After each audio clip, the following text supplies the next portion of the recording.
Hello and welcome to Spectrum News at 12. I am Janice Cobham, coming to you live from Uyo, the capital city of Akwa Ibom State, Nigeria. Let's take a look at the headlines. President Buhari commences commissioning of 650,000 barrel per day Dangote Petroleum Refinery. Akwa Ibom State World Leaders Union holds 2023 general elections thanks President Volodymyr Zelensky says Bakhmut not occupied by Russia. We will bring you details of these stories and more in a moment.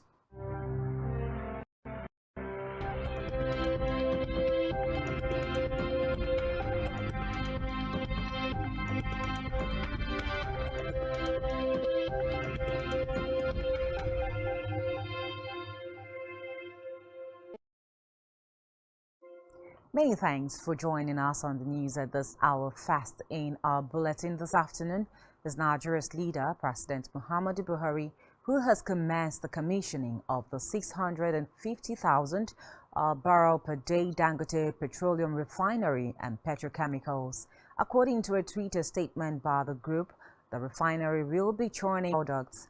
The event, which is ongoing in Lagos State, has other African leaders in attendance.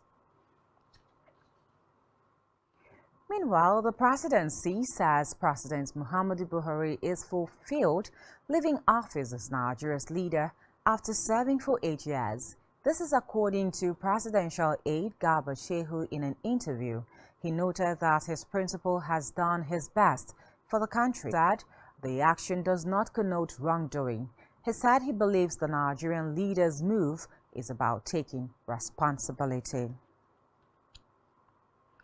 And moving away from that, the federal government has approved the appointment of the CAR. This follows the expiration of the tenure of the outgoing managing director of FAN, Rabiu Yadudu Mohammed. Before his appointment as the new FAN boss was also the regional general manager, North Central. He is expected to resume duty next week. Gross domestic product (GDP) and revenue generation, as it revealed that oil and gas earnings surpassed revenues from solid minerals by over $392.6 billion.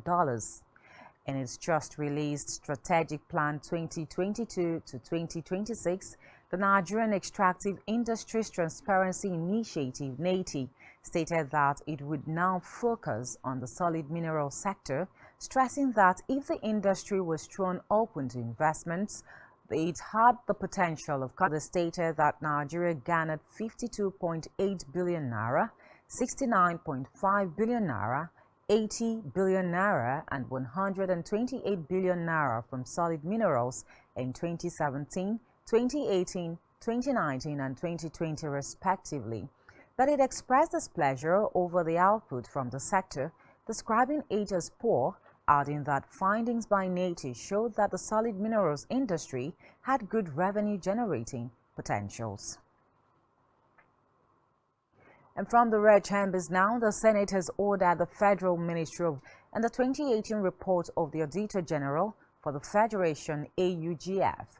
The upper chamber gave the order after an examination of the report by its Committee on Public Accounts, which discovered that a contract of 343 million naira was awarded for the purchase of project monitoring vehicles without recourse to due process, and worse still, the vehicles were not supplied.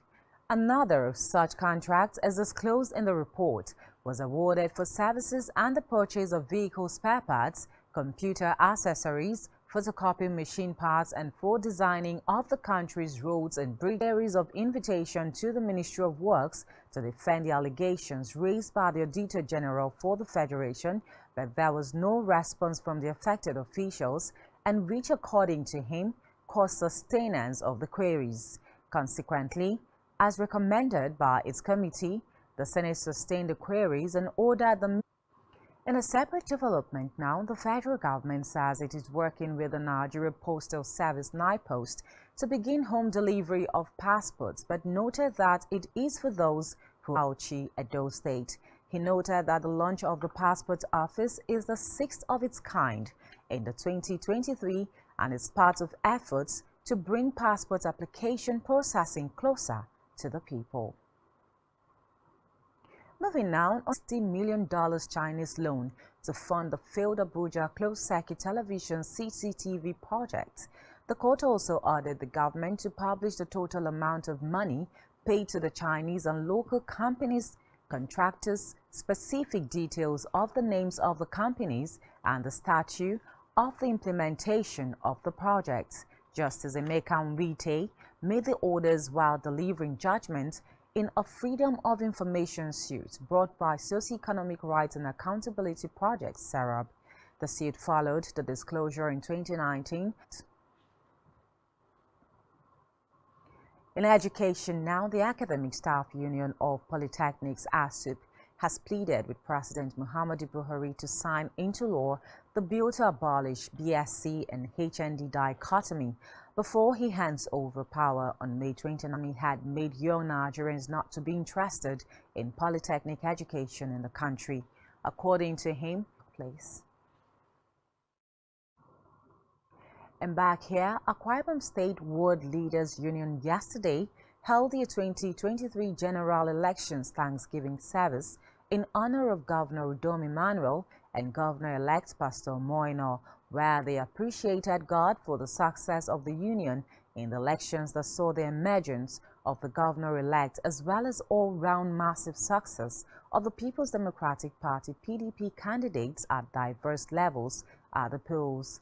In separate remarks, Legislative Affairs Elder Amanam Nkanga and the governor-elect Pastor Moino, represented by Commissioner for Environment and Solid Minerals Charles Udo, noted that the success the union has recorded in only 6 months of existence exemplifies God's help.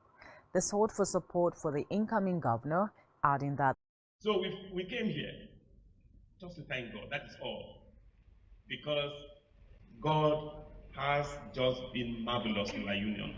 This union is just 6 months old. We've done things that are beyond and way older than 6 months. It can only be God. I am standing on behalf of His Excellency, the Governor of Akwa Ibom State, Mr. Udom Gabriel Emmanuel. He asked me to plead with you that if it were to be possible, he should have been here in person. It's because of his tight schedule that he said I should stand in. And he gave me a word to this union. I came, and with your support, we took the state to better places than we made in 2015. There is no doubt that what we have achieved in the last 8 years will be expanded and taken to greater heights by my worthy successor. As state is moving forward, the foundation or fundamentals of growth, prosperity are strong and rock solid. It's a great time to be an Akwa Ibomite. Thank you for... And now to Africa, where Saudi Arabia and the United States have reportedly brokered a 7-day ceasefire between Sudan's warring factions. Reports say representatives of the army, Abdel Fattah al-Burhan, and his former deputy, Mohammed Hamdan Daglo, signed up to the ceasefire in Jeddah, where they also agreed not to seek any military advantage before it commences. Meanwhile, Saudi Arabia's Foreign Minister Faisal bin Farhan, after the deal was reached, be a hope for the Sudanese people, especially the people of Khartoum and the humanitarian workers who are in the country to offer their services.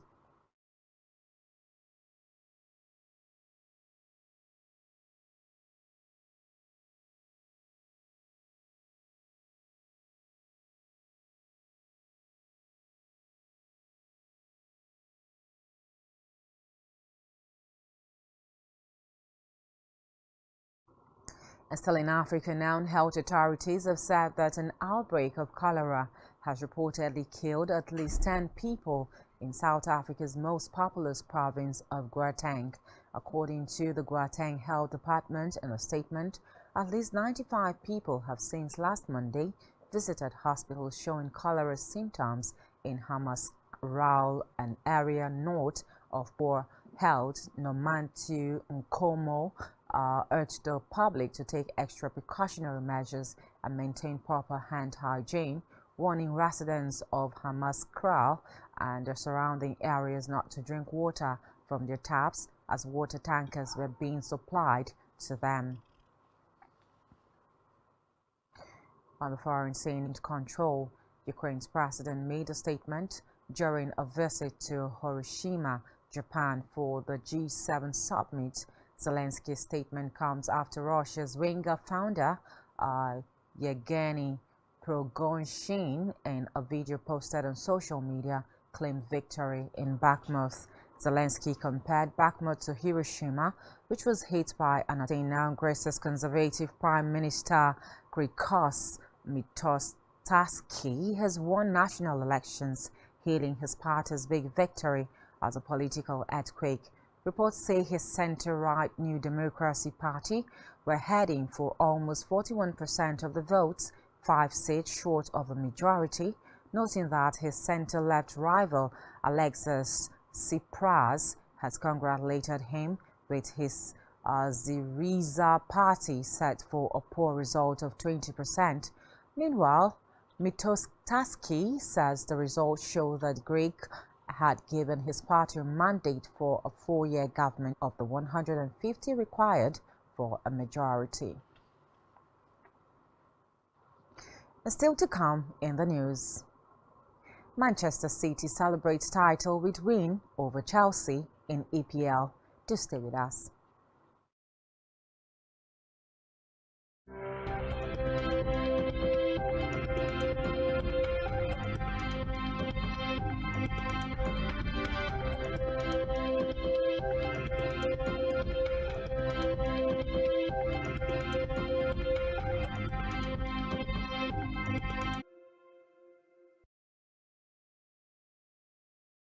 Many thanks for still being there. Now to the rest of the stories, beginning from our business stories. In business, federal government says it is on the brink of getting a 1-year extension to access the World Bank's 736 state governments and the Federal Capital Territory FCT. The World Bank Task Team leader for the NGCAS, Folusho Okumadewa, confirmed the development in Ibadan, Oyo State during the maiden town hall meeting for stakeholders under the NGCare program. Okumadewa, while speaking at the event, said 29 states and the FCT had so far earned reimbursement after deducting the initial advance, noting that 7 states earned payments to reimbursements of the fund. And still in business, the International Monetary Fund (IMF) has disclosed that 98.5% of e-Naira wallets have been unused 1 year after the launch of the Central Bank Digital Currency (CBDC). The disclosure, which was contained in a report published on the IMF's website, noting that there had been no major risk despite initial glitches after the launch of the CBDC after a year ago. % of Nigeria's active bank accounts. The fund described the adoptions as disappointing and falling below expectations in its 1 year of operations. It, however, concluded that it would be too early to judge the fate of the e-Naira projects. Which it embarked upon on Wednesday, May 17.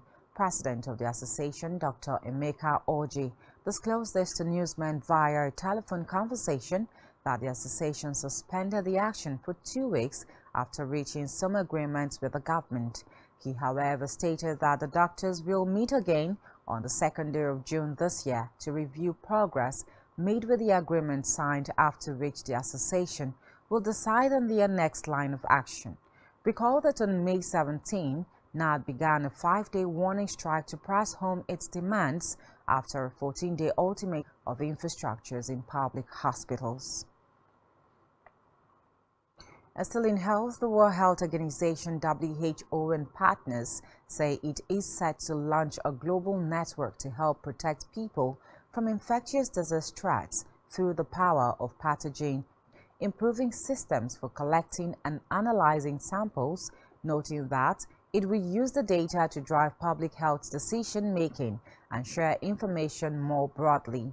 According to the WHO Director General, Dr. Tedros Ghebreyesus, the goal of the new network was ambitious but can also play a vital role in health. The WHO boss added that the genomics was also part of the ongoing surveillance of a vast range of diseases, from broad-borne foodborne diseases and influenzas to tuberculosis and HIV.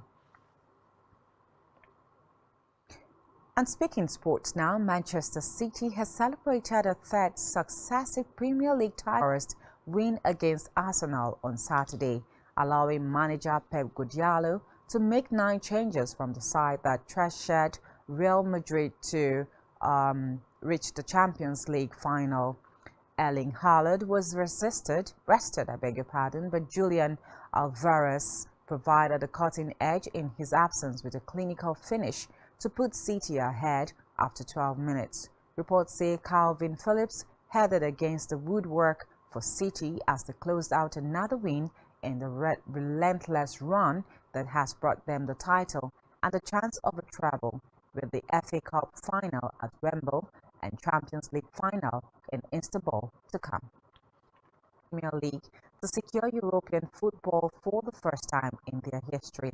The 18-year-old forward opened the scoring with a powerful low shot pass sent goalkeeper Alex McCarthy before doubling the Seagulls' advantage with a first-time finish from inside the area. Brighton strengthened their grip on 6th place and the table and have all but qualified for next season's Europa League because of their superior goal difference over 7th place Aston Villa.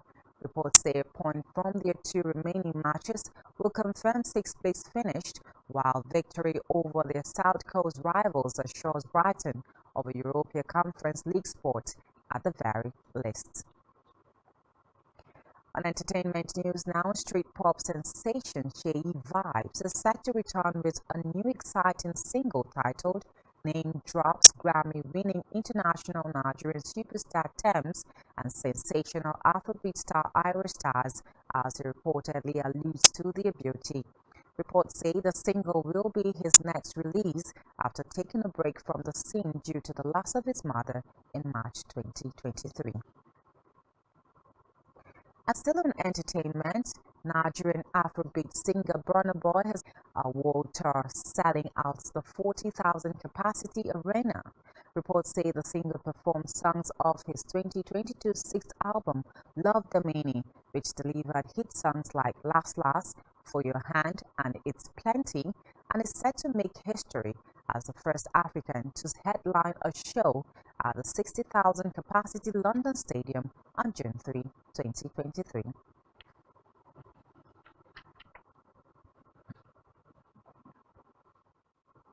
All of which you can find on our website at spectrumtv.ng. You have been watching Spectrum News at 12. My name is Janice Coventry. Have a good afternoon.